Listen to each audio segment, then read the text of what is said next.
Hello, everybody. Welcome back to All Our Parts. I am so excited for my guest today. She is a podcast wizard. She is also my podcast coach.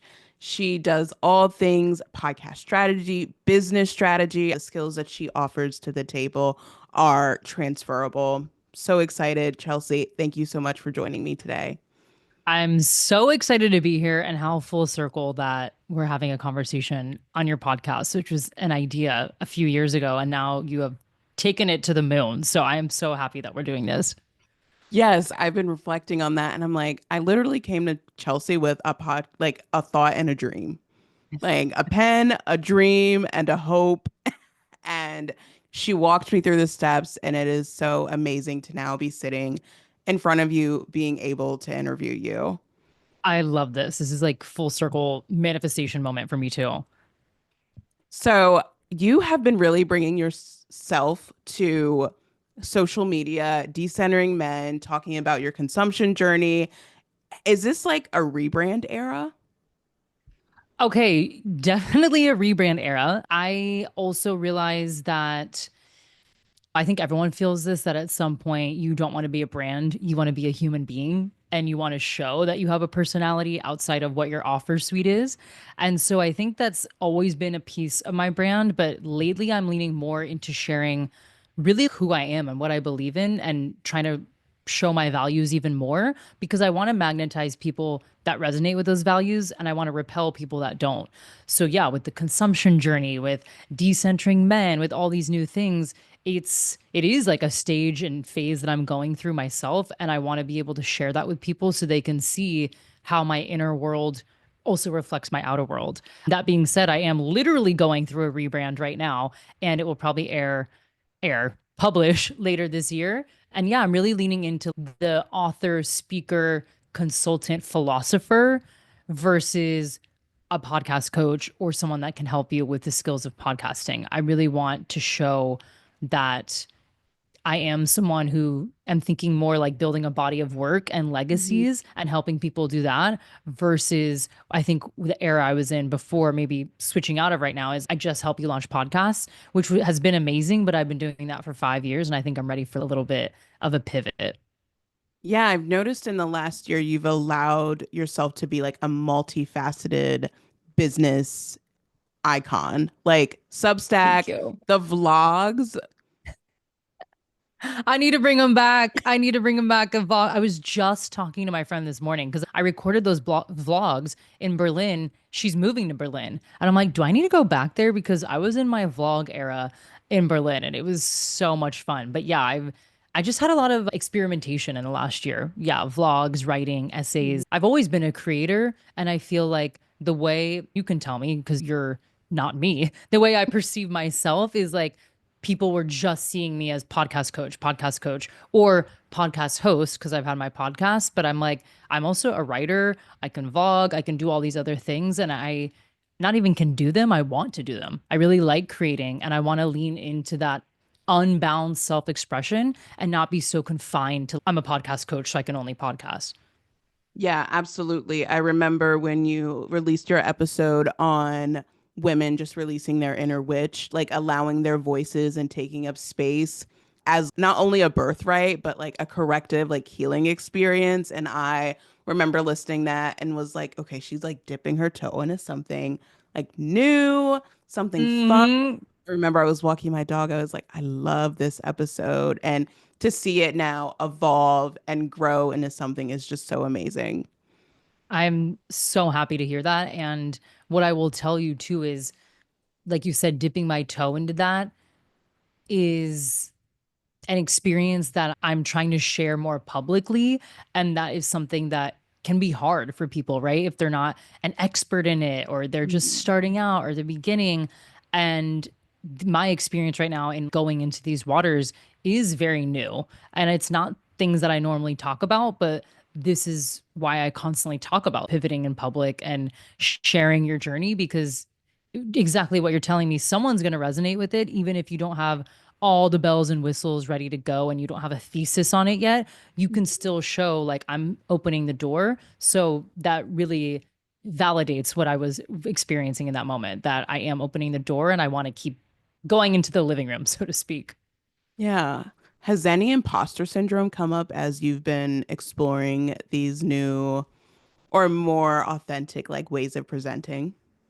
Oh, absolutely. If we use the decentering men and like witch wound example, I have always been interested in stuff like that, but I've never studied it. I've just heard it on podcasts or read it in emails, but I've never studied like feminism and the rise and the waves of feminism and like the witch hunts and the trials and all these things. So when I started sharing about it, I did have imposter syndrome of should I have gone to women's studies courses or Mhm. taken some more yeah, I don't know, knowledge before I started just jumping into this topic. For everyone that doesn't know, I actually have a broadcast journalism degree. So I went to school to learn how to report, and a big thing was fact checking. We're not just throwing things up because we want to say them, it's fact checking. So I have this piece of me that has like journalistic integrity of I should probably fact check that this happened on this date and that what I'm saying is really true, that the witch hunts led to this and that and the other thing. So when I did that episode, I did start to have a little imposter syndrome where I'm like, what if people that have really studied women's studies and feminism start being like, this is wrong, or I don't really know what argument you're trying to make. And I think where the imposter syndrome came from was like feeling like I didn't have an academic angle to what I Mm. was talking about. And someone who I thrive in academia, like I was a star student, I have my master's degree, I love education. And I think that started to poke at me a little bit of who are you to be talking about this stuff? You don't know what you're talking about. You didn't study this. And the way I was able to navigate that was just I'm not trying to write a thesis statement on this. I'm actually trying to share what you just said, the healing of the witch wound and how we can actually rectify things that have happened in the past by using our voice now. And that was more of the argument I was trying to make. Yeah, absolutely. I'm thinking about one of your episodes of In My Non-Expert Opinion, where you discuss the duality that you experienced in your education. So going to a huge party school, like having fun, having those like undergrad years, and then going to a prestigious graduate program, getting your master's degree, and then transferring into corporate. It allowed you to experience like both sides. And there's that corporate idea of what makes a person an expert. It's a question you pose all the time. And we Yes. always have to come back to our experience, and you as a woman sharing your voice on the airwaves, being able to amplify other women's voices. That is the healing, and that gets to be the experience too. I'm so happy you said that and it landed. And I want everyone to know too, the reason my podcast is called In My Non-Expert Opinion was because I had all those fears when I started out is I'm not an expert.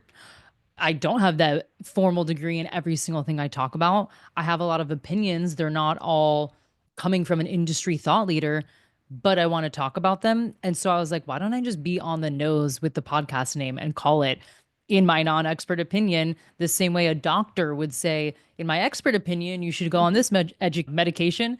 I was going to be like, in my non-expert opinion, you could try doing this and this. So I think it's important for anyone listening that if you feel you don't have the degree or the expertise or no one is asking you to write a thesis paper on this. No one is saying you have to have a PhD in order to put your voice on the airwaves. And that has really been an undertone of my mission is making sure that people don't feel like they need to have 25 degrees before they share their work online.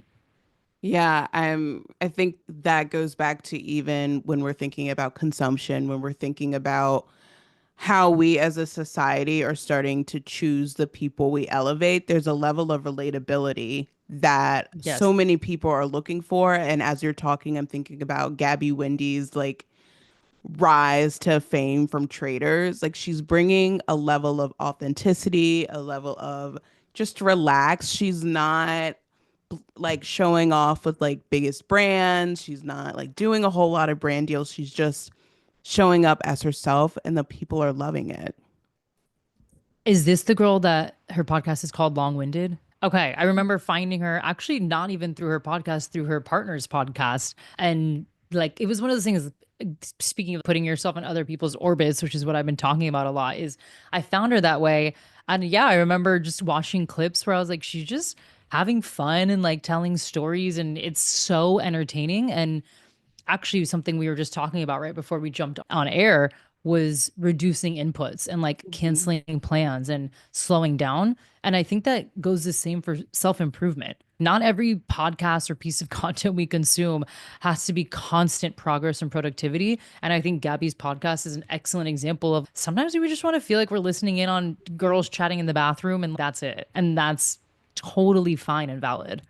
Yeah, the world is heavy enough as it is. And so when you can, I think we are also starting to redefine the idea of what value is, especially when we think about experts, when we think about doctors. It's okay, how can we offer the most value? How can we really help move a person forward when slowing down, being intentional, being thoughtful about the lifestyle that you live, that is valuable. It's allowing hustle culture to not be the definition of success, which is really hard as Americans. And it's saying, actually, Yes. I'm adding value by reminding you to take a nap. Yes. Literally just yesterday, I took this workshop called Ecofeminism in a Fractured World. And one of the biggest takeaways was that rest and slowing down is the resistance. And it's such a foreign concept and it sounds like a catchy tagline. But when you think about it, if our value is always put in the output that we can produce and the productivity levels that we have, we do start to think of ourselves as machines, but we're not machines. We're human Hmm. beings. We have emotions. We have seasons. As women, we have cycles. We go through cycles every month. And so to try to mimic more of nature's rhythms is something I'm really tuning into lately. Is yeah, I don't want to be a constant 24/7 output machine. So yeah, taking a nap is resistance. And that makes me want to shift gears a little bit because you are someone I think of as a lifestyle first career approach. When I say that, I mean being able to look at the lifestyle you want to cultivate and then modeling your career behind that and setting strategies, systems in place so that your career can support and sustain the lifestyle you ultimately want to live. Yes, I love that phrase. I've never heard it phrased that way, like lifestyle first focus. And that is true. I think what really motivated me to do that was leaving corporate America. I was working 9 to 6. I was basically under surveillance when I was on my lunch break. Like people would time me. I remember one time I was 10 minutes late and someone was Slack messaging me, like, hey, is everything okay? I'm like, why? I'm in line at Chipotle. And they're like, okay, it's 1:10 and you left at 12.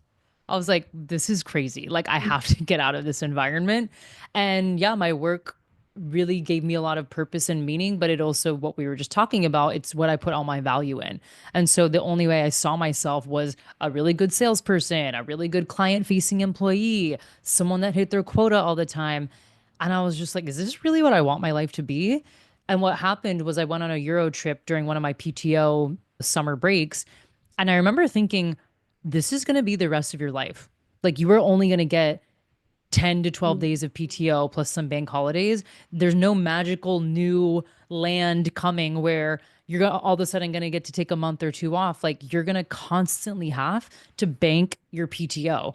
And that realization put me in like freeze mode for a second where I was like, this is going to be the rest of my life. So I eventually made the decision to leave corporate America and move to Australia. And I went there for a year. And I'm telling you, it is the exact opposite of American work culture. If Mm. anything, I had to adjust so much because I actually thought people were lazy there. I was like, wow, no one wants to work. Everyone's like leaving work at 4 p.m. to go surf, taking 2 hour lunch breaks. What's going on here? And I remember my one of my first jobs I had, it was part-time in Australia. We took a long lunch break and people were drinking wine and like laughing and taking their time. And I'm like, guys, we have to get back. Like, we're going to get in trouble. And they all looked at me like, no, we're not. We're fine. Trust me, if we get our work done, we're totally okay. So I think living in Australia showed me the evidence that people do prioritize their lifestyle. Like, Mm. even at the yoga studio I worked out for a little bit, I was handling some of their marketing. They would tell us, if you want to go take the 4 p.m. class and just make up your work tomorrow, please do that. And I was like, this seems all like a trap. Like, I feel like they're testing me and they're going to be like, oh, she ended up taking the break. But that's not what happened at all. People valued being outside in the sun, surfing, walking, Mm. Pilates. And it just showed me like, wow, no one is tied up in their work or their title. No one talked about work on the weekend or their free time. No one cared. And I was just like, holy moly, there's a whole entire world that is focused on their lifestyle. So I Yeah. honestly think me going from corporate America and then jumping to the Australian lifestyle, it gave me the evidence that there was a new world that I could live in. And so when I started my business in Australia, that was something I was very cognizant of is like, how can I keep this lifestyle without defaulting to my very American hustle ways? And it was a lot of trial and error, but eventually I got there. And that's now why I prioritize, yeah, having my mornings to myself, taking in a lunch break however long I want, not Mhm. working 60-hour weeks. And it served me really well. I want to ask you about that step between leaving corporate America and going into Australia because that's a big unknown. Like you said, having to deprogram the idea of what laziness is, what productivity is, but making that leap and saying, I am leaving everything here in America and I'm going to learn a new culture, learn a new lifestyle, be surrounded by new people. What was that in between process like?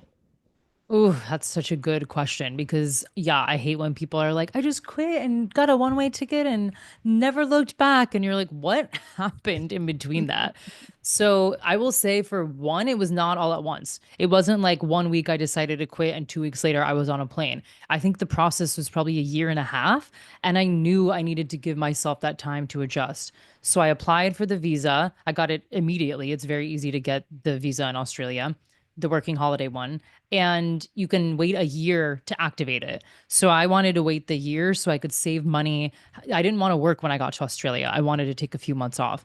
So that whole year that I was waiting gave me so much time to familiarize myself with Australia. So I was looking up neighborhoods to live in. I would literally Google Maps some neighborhoods and try to see the views. Hmm. I was looking up Instagrams. I was watching YouTube videos of nomads that lived in Australia just to try to get some type of feeling of what the culture was like. So that really helped. And then I was still working in corporate America, and I will tell you, I was terrified of quitting. I thought they were gonna come to my house, burn it down, put me at the stake. Like, I don't know what I was thinking. And I think this is how a lot of people in corporate America feel, is your coworkers become your family. And you see these people every day for 40 to 60 hours. They become your friends. You hang out on the weekends. Now all of a sudden you're their bridesmaids. You're going to their bachelorette parties. Like, you do become best friends. At least I became really good friends with a lot of my coworkers. So for some weird reason, and I think this is part of the insidious nature of American corporate life, is you feel like you're abandoning people when you're quitting. And that actually kept me stuck for a little bit. Like, I remember I was like, I'm just going to quit in May and then save the summer in Florida and then go to Australia. And I was so scared. And I was like, no, I'm in the middle of this campaign. And like, it was always one more deal, one more week, one more this, one more that. And eventually I was like, okay, I have to get to Australia or this visa is going to expire. So I do remember being so nervous to tell my boss that I was quitting. I like almost threw up that morning. I cried on the call because I had it had the same reaction. I was like breaking up with someone. And I was like, this person's gonna be pissed at me. They're gonna retaliate. I'm gonna get backlash. And I was like, that's so crazy now looking back, how I had the same nervous system reaction that I would during a breakup. So I was Hmm. terrified. And then I eventually, what did I do after that? I ended up quitting, by the way. It was fine. They were like, okay, yep, makes sense. Like, at the end of the day, I am just a salesperson and I'm a number and they just need to backfill me. That's what a corporate business is.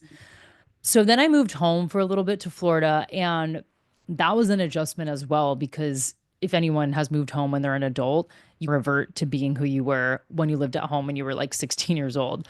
So that was very interesting because I didn't know what to expect, and I was definitely uncomfortable. Like, I had lived in a nice apartment in Chicago, going to happy hour at like rooftop bars, doing all these fun things, all of a sudden being like, can I use the car to go get groceries? And it was just such an interesting period. But the reason I did that was to save money too. So there was this element of like discipline that I needed to have if I wanted to save and not work in Australia. The other thing I will say is I did have friends in Australia. So I actually met a few people through vacations, and I had a friend from college that lived there, and I was blowing them up. My friend from college, I was asking her a million things like how expensive it is, like what's the cost of living, where should I live? Like she was my hotline to Australia. So I would say that support system plus the friends that I had met on vacation and just the constant internet research I was doing, it acclimated me to what I could expect when I landed. I think that's really important for anyone that is uncomfortable with change. Is yeah, change is unfamiliar, and so your nervous system is going to freak out. So I was trying to tell my nervous system, we already know what we're going into, at least 80%. You have friends there, and like worst case scenario, you stay a month, you hate it, and you can say at least I gave it a shot. So yeah, it was a lot of regulation time and a lot of patience. Again, I didn't just quit my job and run there. I think all in all, it was a year and a half. And then having support systems there that could help me. As soon as I landed, I went to my friend from college's house. I hung out with her for a week. Then I saw my other friends who were constantly inviting me to places. So pretty quickly, I was integrated into like the Australian culture and community, and I didn't have to figure that out myself, which was incredible. What an amazing reminder that huge shifts do not have to happen in one step. Like, we don't need to burn it all down. We don't need No. to make these more nervous system dysregulating choices by shifting and jumping into the life that we are craving, desiring, but we actually get to be really thoughtful about what that transition looks like. So often, social Yes. media sees the final product. We post the final product, the finish line. When we get to enjoy it, it gets to be its own journey. It doesn't have to be, if I'm all in, then I need to literally go all in, dive in the Right. deep end. You can like start in the baby pool first and work your way I in. 100% agree. My tagline for the longest time was like baby steps are power moves. I took so many baby steps to get to Australia that by the time I landed, I wasn't freaking out. I was actually looking forward to it. I was like, I can't wait to run around Australia. Where I have made the mistake of just jumping in and being like, woo, burn the ships. And then usually your nervous system freaks out and then you default to your old ways or old habits. And then you start to blame yourself, or you start to make it mean something about you of, I guess I'm not a free spirit, or I guess I'm not Mhm. as adventurous as I thought, when in reality it's like maybe you just needed to move a little bit slower to feel more oriented in where you were going. That's what I always tell people when they ask about like my talking reels. They're like, "You love like posting talking reels. You're so good at it too." And I was like, "I used to walk in the park and record myself talking, and they would be like 2 minute and 30-second videos where I'm just yapping away, unposted. Like just me talking, seeing how to land content, even like building the podcast, like baby steps. I tell people, I was like, it took me like 6 months, I think, to launch like my first episode.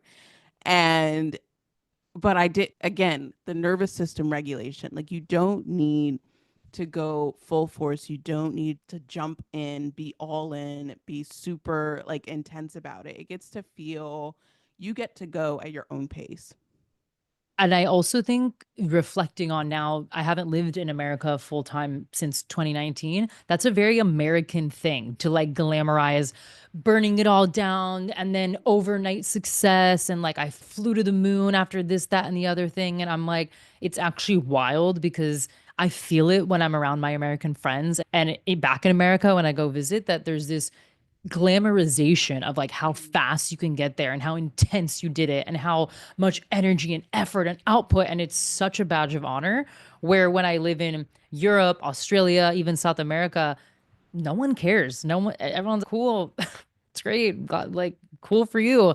And I remember having a hard time with that because I did have a lot of value in like how fast I could do things and how Mhm. intense I could get it done. And again, I think a lot of us measure ourselves on how fast you can get something done because that is a very capitalistic shining star, is how productive you can be. So that was again a massive adjustment in Australia, a huge adjustment in Europe, and even in Cape Town.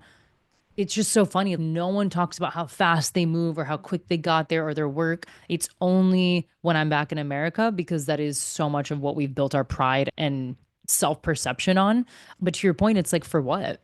That's what I Yeah. always think, is for what? Like, I just remember there was this coach, I listened to her podcast, and she did have this rags to riches story of, I made my first million in 11 months or something.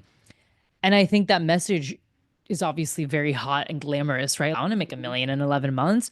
But it was like, okay, and what? You don't win the Nobel Peace Prize for becoming a millionaire in 11 months. You don't become like a better person in the world because you became a millionaire in 11 months. Like, it's just another stat and metric that we try to hit and race. And then usually what happens is when you get there, you're like, okay, now what? Now I need to make 2 million in 10 months. I need to make 3 million in 5 months. And the goalpost is always moving. So it is something that I think is a very cultural difference between what I've at least experienced in America versus other countries. And we internalize it so much when we go into entrepreneurship. We like take in that same mindset when we really went into work for ourselves to have that time freedom, to have that flexibility, to have that creativity. And we can find ourselves feeling that pressure, especially if something's stalling or not going in the way that we wanted to. We're like, oh no, I need to meet this deadline. I need to hit these metrics. I need to post. I need to do all the things so it shows that I'm proving that I'm doing everything that I can when it's actually I went into business with myself so that I could go to lunch in the middle of the day with a friend and have an Yes. hour and a half lunch break and wake up at 8 a.m. and have a slow morning. Like the trade-offs that we make going from corporate 9 to 5 to entrepreneurship, as easy as it can be to fall into those old patterns, we have to remind ourselves that actually I went into this for the impact. I didn't go into this to make $3 million in a month. That's Yeah. That's so, it's such a vanity metric too, right? To show how much money you made in a certain amount of time, is the only reason people share that is because it makes them feel a sense of superiority, or that they know more or more knowledgeable, because those are values of America. How rich are you? Wealth, what class are you? What status are you? And so I think for me, it's also been hard because I hang out with a lot of Americans in Cape Town. And so there is still that element of the culture. And it's hard sometimes because I still default to the ways I was working in my sales job in Chicago. Like, even last week during one of my therapy appointments, she was like, I think you just need to do less. I think you need to remove all these things. And I realized what I was doing was I was essentially making my self care a part time job. Of, I need to be EFT tapping, journaling, writing 350 words. And it was like a 3 hour ordeal. And half of the things I didn't even want to do. But in my mind, I was like, this is what I'm optimizing everything. Like, I'm going to become a better human being. I'm going to have more status. I'm going to become more powerful from doing all these things.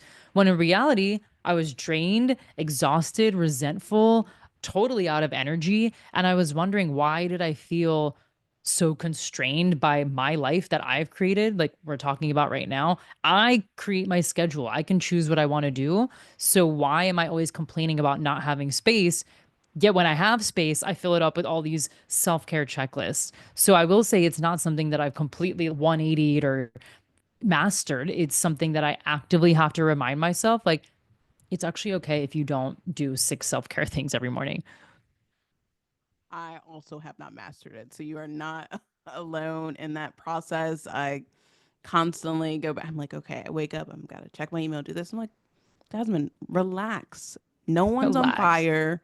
Nothing's burning down. Nothing's happening right now. You can wake up, Nothing. have a bowl of oatmeal, sit with your dog, and then you can ease into your morning. But it's that burnout, that fatigue is what disconnects us from ourselves, that tiredness, that sense of urgency. It disconnects us so much. And then we end up in this hamster wheel. And then eventually we Yes. get so tired of the hamster wheel. We're like, oh, I didn't want this hamster wheel in the first place. Yeah. And you know what book helped me so much with this, that actually I'm trying to reread it because it blew my mind, was 4,000 Weeks. And essentially the concept is that we all have 4,000 weeks to live. And so if you knew that, what would you actually prioritize? Because by the time you read this book, you're already like 1,700-ish weeks in or something. It's not to scare anybody. It's more to say, what is important? Do you want to look back at your life and be like, wow, I always had my inbox at zero? Or do you want to be like, I spent the best of my dog's years with him while I got to sit on the patio and have a bowl of oatmeal. That's the movie that I want to flash before my eyes, not, wow, she was on top of her inbox and an amazing worker. And it's just, that's not how I want to live. And he says something really cool that I think visually helped me a lot is that everything we do is like a conveyor belt. And we think that there's this oasis where our to dos are all done. Like one day, this inbox is going to be at zero. I'm going to have no tasks. All my life admin is 100% complete. And then I will feel this sense of relaxation. I finally did it. And this is why a lot of times people end up working over the weekends or putting 60-hour work weeks in or skipping dinner with a friend because they're like, if I just get this thing done, I will feel that oasis of peace. When in reality, almost everything you do is an input that is going to cause another output. So it's this conveyor belt of to dos. And I always look at emails now as a to do. So if I have 100 emails, I'm like, that's 100 tasks that I might have to do. So if I think of it that way, I'm like, do we need to do 100 tasks in the next 2 days? Probably not. Maybe we do 3 to 5 a day. And the conveyor belt visual really helped me understand like, the conveyor belt is always running. It's you deciding which dish do I want to take off the conveyor belt and actually eat. Yep. I always tell clients who are trying to manage their anxiety, I'm like, there's going to always be something that has to be done. There will always be, you will wake up tomorrow and there will always be something that you need to do. And so do what you can. You don't need to do it all today. You don't need to try and get your list to zero because tomorrow there's going to be five more things. And that Yeah. feeling more comfortable with that space allows you to be able to enjoy the things that you are missing out on because you're constantly trying to have complete check marks, zero inbox, zero text messages, Right. unread. You're missing out on rest. You're missing out on spending time with friends, being present with friends, traveling, whatever fills your cup and brings you joy. That's the trade-off that we make when we always try to meet this metric of completion. And it's like you said, and then what? Like that usually isn't going to happen that you have no tasks, no emails, no messages. And if you did, your default would probably to be create work because you're just not used to it because you've programmed yourself to constantly be looking for things to do and creating things. And that's what I've noticed is on the weekend I put my Opal blocker on, which is just an app that blocks my social media and emails, and I put it on for 48 hours so that I don't even look at socials or emails over the weekend because I want to be present with my friends when I'm at the farmer's market or dinner or Pilates or whatever.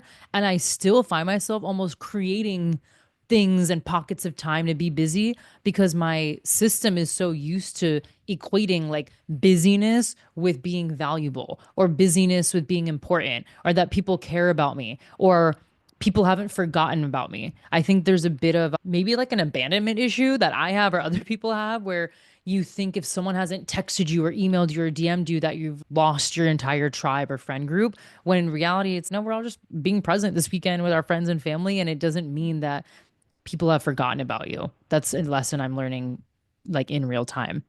Yeah. For people who are only listening and not watching, Chelsea turned on a fan and she's having a full Beyonce moment right now where her hair is like waving in the wind with no motion. And so I just It's wanted to so point that funny. out. Yeah, it is hot AF in my apartment. So the Beyonce moment is going to happen the next however many minutes we record.